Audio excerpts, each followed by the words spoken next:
নমস্কার, আমার বেঙ্গলি চ্যানেলে আপনাদের স্বাগত। আজকে আমার আলোচনার বিষয় হচ্ছে কমল কুমার মজুমদারের লেখা মতিলাল পাত্রী গল্পটির সম্পর্কে এবং এই গল্পে লেখক কতটা মানবতাবাদের দিক ফুটিয়ে তুলেছেন তার সম্পর্কে আলোচনা করব। প্রথমত কমল কুমার মজুমদার সম্পর্কে একটু জেনে নেওয়া যাক। কমল কুমার মজুমদার ছিলেন বাংলা ভাষার একজন প্রধান কথাসাহিত্যিক। অন্তর্জলী যাত্রা উপন্যাসটি তার সবচেয়ে উল্লেখযোগ্য রচনা হিসেবে বিবেচিত হয়। তার পিতা প্রফুল্লচন্দ্র মজুমদার এবং মাতা রেণুময়ী মজুমদার। কমল কুমার মজুমদার শৈশব থেকেই আধুনিক সাহিত্যিক চিন্তাভাবনা ধারার সাথে পরিচিত হয়ে ওঠেন। তার বাবা মূলত ২৪ পরগনা জেলার টাকি শহর থেকে এসেছিলেন। কমল কুমার মজুমদার ১৯৩৭ সালে ২৯ নামে একটি পত্রিকা প্রতিষ্ঠা করেন, যেখানে তিনি তার আসল নাম এবং বেশ কয়েকটি ছদ্মনামেও লিখতেন। কিন্তু ১৯৪৪ থেকে ৪৫ সালে তিনি মূলত চিত্রকলায় নিজেকে নিবেদিত প্রাণ করেছিলেন। ১৯৩৭ থেকে ৩৮ সালে তিনি বিদেশ যাওয়ার জন্য অসংখ্য প্রস্তাব পেয়েছিলেন, যা তিনি প্রত্যাখ্যান করেছিলেন। তার রচিত গল্পগুলি হল লাল জুতো, মধু, জল, মতিলাল পাত্রী, নিম অন্নপূর্ণা, ২৩ ইত্যাদি। কমল কুমার মজুমদার রচিত এই মতিলাল পাত্রী গল্পটি একটি বিখ্যাত ছোট গল্প, যেখানে মানবতা ও ধর্মের সম্পর্ক এবং গ্রামীণ জীবনের প্রতিচ্ছবি ফুটিয়ে তোলা হয়েছে। গল্পটি ১৯৫৭ সালে দেশ পত্রিকায় প্রকাশিত হয়েছিল। গল্পটি মতিলাল নামের এক পাদ্রীর মাধ্যমে মানবতাবাদী দৃষ্টিভঙ্গির প্রকাশ ঘটেছে, যা প্রচলিত ধর্মীয় বিশ্বাসের ঊর্ধ্বে স্থান পায়। গল্পের প্রেক্ষাপট গ্রামীণ জীবন, যেখানে বিভিন্ন সম্প্রদায়ের মানুষ একত্রে বসবাস করে। আলোচ্য গল্পটি মূলত একজন পাদ্রীকে কেন্দ্র করে, অর্থাৎ চার্চের যে একজন কর্মধার ব্যক্তি থাকেন সেই রকম, যার নাম হলো মতিলাল। এই মতিলাল পাদ্রী একজন খ্রিস্টান মানুষ। যদিও জন্মসূত্রে তিনি খ্রিস্টান নন, তিনি খ্রিস্টান ধর্ম গ্রহণ করেছিলেন এবং পাহাড়ি একটি এলাকা, সাধারণত নিম্নবর্গীয় মানুষদের দ্বারা অধ্যুষিত এলাকা, সেখানকার মানুষদের একটি চার্চে তিনি থাকেন বা কর্ণধার। সেই মতিলাল পাদ্রী সেই চার্চে কর্ম করেই তার জীবনযাপন করেন। দীর্ঘদিন ধরে মতিলালের একটাই কামনা, তিনি প্রকৃত খ্রিস্টান হয়ে উঠতে চান। তাই সারাটা জীবন ধরে তিনি কৃচ্ছ সাধনাই করে গেছেন। তার কোনো সংসার নেই, তার কোনো স্ত্রী পুত্র নেই এবং তার কোনো বাড়িঘরও নেই। গির্জাই হলো তার বাড়িঘর। স্বয়ং যীশু খ্রিস্ট এবং মেরি মাতার যে আশীর্বাদ, সেটা বহন করে একটি সম্পূর্ণরূপে সাত্ত্বিক জীবনযাপন কাটান এই মতিলাল পাদ্রী। সেই মতিলাল পাদ্রীর এই নিজ তরঙ্গ জীবনে হঠাৎ করেই একটা নতুন ঘটনা ঘটল।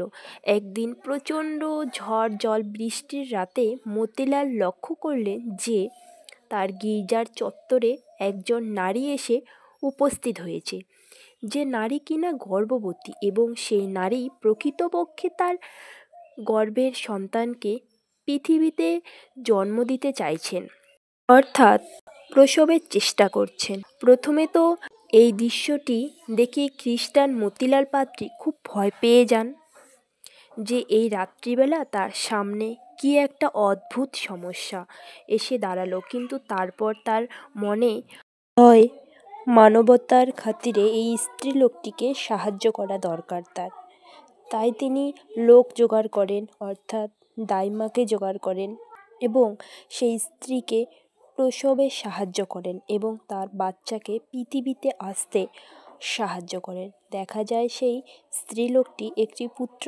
সন্তানের জন্ম দিয়েছে। এরপরেই হঠাৎ করে আমরা একটা অদ্ভুত মানসিক পরিবর্তন দেখতে পাই মতিলাল পাদ্রীর চরিত্রের মধ্য দিয়ে। এই যে ঝড় জলের রাত্রে একদিন হঠাৎ করেই একজন অখ্যাত নামা নারীর চার্চে চলে আসা এবং সেখানে এসে একটা পুত্র সন্তানকে জন্ম দেওয়া, এই ঘটনার মধ্যে মতিলাল পাদ্রী খুঁজে পান এক অলৌকিক ঘটনার সাযুজ্য বা যোগসূত্র। তার মনে হয় একদিন তো মেরি মাতা তার পুত্র যীশুখ্রিস্টকে পৃথিবীতে এনেছিলেন, এবং এই যে যীশুখ্রিস্ট এবং মেরি মাতার যে সম্পর্ক, পবিত্র জন্মগ্রহণ, যে শিশুটি জন্মগ্রহণ করলো, তার মনে হয় সেটা যেন যীশুখ্রিস্টের দূত। সেই জায়গা থেকেই আলোচ্য গল্পে মতিলাল পাদ্রীর মানসিক পট পরিবর্তন হয়ে যায় এবং তিনি সেই শিশুটিকে রীতিমতো যীশুখ্রিস্টের অবতার রূপে ভাবতে থাকেন এবং শিশুটির মাকে যেন অনেকাংশে মেরি মাতার মর্যাদা দিতে চান। ধীরে ধীরে সেই শিশুটি মতিলাল পাদ্রীর ছত্রছায়াতেই মানুষ হতে থাকেন। সেই শিশুটির নাম মতিলাল দেন প্রাণ, এবং সেই শিশুটির মা যে কিনা ঝড় জলের রাতে গির্জায় এসে সন্তান প্রসব করেছিলেন, তার নাম ভামর। এই ভামর ও এরপর থেকে গির্জাতে থেকে যায়। এরপর মতিলাল পাদ্রী এক অদ্ভুত সত্যের সন্ধান পান। মতিলাল পাদ্রী যে শিশু এবং মাতাকে তিনি অপবিদ্ধ এবং প্রচণ্ড স্বর্গীয় একটা কিছু বলে মনে করেছিলেন, সেই শিশুর প্রকৃত জন্ম পরিচয় কি, সেই নিয়ে নানান রকম কানাঘুষো কথা চারিদিকে শোনা যেতে থাকে। প্রকৃতপক্ষে ভামর বলে এই যে নারীটি গির্জায় এসে উপনীত হয়েছে, তার চরিত্র খুব একটা ভালো না।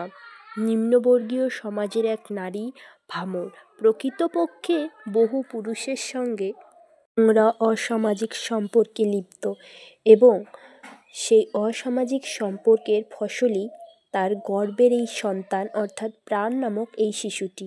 এই খবরই যখন মতিলাল পাদ্রী জানতে পারে, তখন তার মাথায় যেন আকাশ ভেঙে পড়ে। তার মনে হয় ভামর প্রাণসহ সবাই যে এই পৃথিবীতে তাকে ঠকিয়েছে। যে যুগে তিনি স্বয়ং যীশুখ্রিস্টের অবতার বলে মনে করেছিলেন, সেই শিশু কিনা তার চরিত্রহীন নারীর পাপের ফসল। হঠাৎ করেই মতিলাল পাদ্রীর চোখের সামনে সব কিছু এলোমেলো হয়ে যায়। যে তিনি এতদিন অন্ধ বিশ্বাসে একটি শিশুকে এবং তার মাকে আশ্রয় দিয়েছিলেন নিজের গির্জার পবিত্র পরিবেশের মধ্যে, সেই শিশুটিকে নিয়ে মেতে উঠেছিলেন এক অপূর্ব স্বর্গীয় খেলায়। সেই শিশুটির প্রকৃত জন্ম পরিচয় জানতে পেরে তিনি অবাক হয়ে যান। তার মন থেকে মানবতার প্রতি যে বিশ্বাস উঠে যায়, তিনি ভেবে পান না কী করবেন। কিছু মুহূর্ত বিভ্রান্তের মতো কেটে যায়। তারপর তিনি এক সিদ্ধান্তে উপনীত হন। তিনি ভাবেন এই শিশু পুত্রটিকে তিনি গিয়ে কোনো এক জঙ্গলে বা কোনো একটি অখ্যাত স্থানে পরিত্যাগ করে আসবেন, অর্থাৎ শিশুটিকে ফেলে দিয়ে আসবেন কোথাও গিয়ে, এবং তাতে শিশুটি বাঁচলে বাঁচবে, মরলে মরবে, তার দেখার কোনো প্রয়োজন নেই। সেই মতন ভাবনা নিয়ে তিনি শিশুটি নিয়ে চলেন এক অনির্দিষ্টের পথে, এক কাটা ঝোপময় জঙ্গলের মধ্যে। শিশুটিকে ত্যাগ করেছেন তিনি। এরপর ঘটে এক অন্য ধরনের ঘটনা। শিশুটিকে ত্যাগ করে যখন তিনি পেছন ঘুরে হেঁটে চলে আসতে থাকেন, তখন হঠাৎ করে পেছনে শুনতে পান শিশুটি কান্না জড়িত কণ্ঠস্বর। যেভাবে শিশুটি তাকে বাবা বাবা বলে ডাকে, যেভাবে শিশুটি দুহাত বাড়িয়ে তার দিকে ছুটে আসে, সেই একই ভঙ্গিতে শিশুটি তার দিকে ছুটে আসছে, এবং বারবার করে ওই জঙ্গলে উঠে আসার ফলে তার হাঁটু কেটে রক্ত ঝরছে এবং হাত পা কেটে গেছে। এই দৃশ্য দেখে মতিলাল নিজেকে ঠিক রাখতে পারেন না। এর ফলে তিনি পুনরায় ছুটে যায় শিশুটির কাছে এবং প্রাণ প্রাণ বলে তাকে বুকে তুলে নেন, এবং তার মনে হয় এইভাবে করেই মানবতা বর্জন করে ধর্ম রক্ষার থেকে, প্রকৃত ধর্ম যদি তিনি নাও রাখতে পারেন, তো সেই ধর্ম গেলে যাক। তাই তিনি বলেন, আমি খ্রিস্টান নই গো বাপ। অর্থাৎ প্রকৃত খ্রিস্টান হওয়ার যে চেষ্টা, তা তিনি ছেড়ে দিলেন। তার কারণ যে প্রকৃত খ্রিস্টান হতে গেলে যদি মানবতা ত্যাগ করতে হয়, তাহলে সেই রকম খ্রিস্টান তিনি হতে চান না। ধর্মকে ধরে রাখতে গেলে যদি মানবতা বর্জন করতে হয়, সেই রকম ধর্ম মতিলালের কাছে পরিত্যাগ করার মতো নেই একটি বস্তু। তাই তিনি ধর্মকে পরিত্যাগ করেও মানবতাবোধকে আঁকড়ে ধরতে চেয়েছেন। তাই খ্রিস্টান ধর্মের যে একটা পবিত্র কল্যাণের যে দিকটা, সেটার থেকেও মতিলালের মনে বড় হতে থাকে একটা শিশু দুহাত বাড়িয়ে যে কান্নার আওয়াজ। তাই মতিলাল এই শিশুপুত্রটিকে দুহাত জড়িয়ে ধরে বুকে তুলে নেন। তিনি এক মহান মানব হয়ে ওঠেন এবং শিশুটিকে আর পরিত্যাগ করতে পারেন না। যদিও তিনি বুঝতে পারেন যে শিশুটি প্রকৃতপক্ষে কোনো দেব শিশু নয়, যে ভামরের পাপের ফসল, তবুও সেই শিশুটিকে তিনি বুকে তুলে নেন এবং শিশুটির যে নিষ্পাপ মুখ এবং তার চেহারায় যে একটা অকঙ্ক ভাব, তা মতিলালকে আকৃষ্ট করেন। পরিশেষে বলতে পারি যে গল্পটি মানবতাবাদী আদর্শের উপর জোর দেয়। এখানে ধর্মীয় গোঁড়ামি বা ভেদাভেদ নয়, মানুষের প্রতি সহানুভূতি ও ভালোবাসায় মুখ্য। মতিলাল পাত্রী একজন সহানুভূতি ও মানবতাবাদী চরিত্র। তিনি ধর্মের চেয়ে মানুষের কষ্ট লাঘবকে বেশি গুরুত্ব দিয়েছেন। মতিলাল পাত্রী গল্পটি বাংলা সাহিত্যের একটি উল্লেখযোগ্য সৃষ্টি, যা ধর্ম ও মানবতাবাদ নিয়ে নতুন করে ভাবার অবকাশ তৈরি করে। আমার এই ধরনের ভিডিও যদি আপনাদের ভালো লেগে থাকে, চ্যানেলটি সাবস্ক্রাইব করে দিও এবং লাইক, কমেন্ট, শেয়ার করে দিও।